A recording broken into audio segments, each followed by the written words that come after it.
EP portal द्वारा eco club रहा EP portal द्वारा आमर टॉपिक मिली थीम होची कोन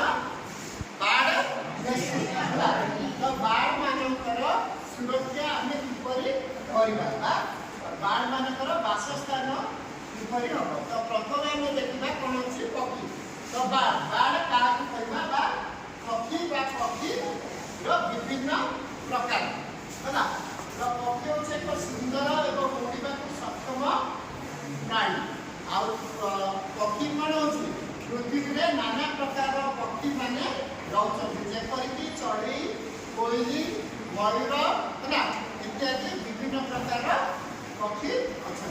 पक्षी माने परिवेशर गुरुत्वपूर्ण अंश से फल और बीज खाई गछपदा आदि साहाय्य करते कोईलीर मिठा स्वर मयूर नृत्य और हंसर गति सब मिसी प्रकृति को अधिक सुंदर करते है तो वर्तमान देखा पक्षीर प्रकार पक्षी केते प्रकार अच्छा तो ये पिलाने देखुव चित्र विभिन्न प्रकार पक्षी चित्र देखिए भी कौन है पक्षीर नाम गुड़िक देखाई जपरिक चढ़ई कोईली है मयूर गरुड़ हंस काऊ है इत्यादि विभिन्न प्रकार कौन अच्छा पक्षी मैंने अच्छा जपरिक से पक्षीर नाम किसी लिखाई पक्षीर चित्र देखा तो बर्तमान देखा पक्षी मानकर अभ्यास तो पक्षी मैंने पृथ्वीर अत्यंत सुंदर उपयोगी प्राणी से अभ्यास और बासस्थान प्रकृति सह गभीर संपर्क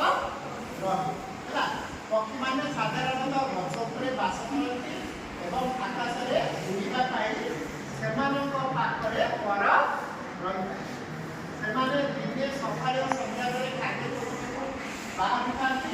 पक्षी मैंने मुख्यतः धान फल बीज कीटपतंग केतक माछ खाती है यह हूँ पक्षी मान अभ्यास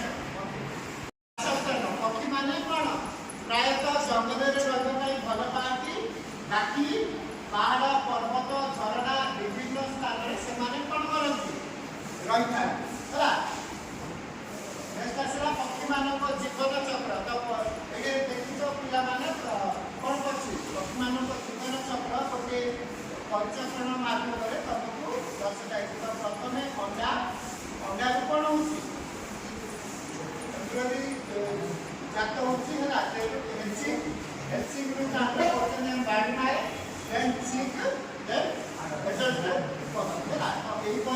प्रथम अंडा अंडा तमर आसला नवजात पक्षी है नेक्स्ट आसला युवा पक्षी देन आसला प्राप्त वयस्क पक्षी देन पुनः चक्रण है तो पक्षी मान प्रकृति प्रति अवदान तो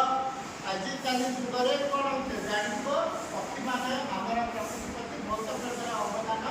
से निभाई जपरिक बीज प्रसारण कर पराग संचार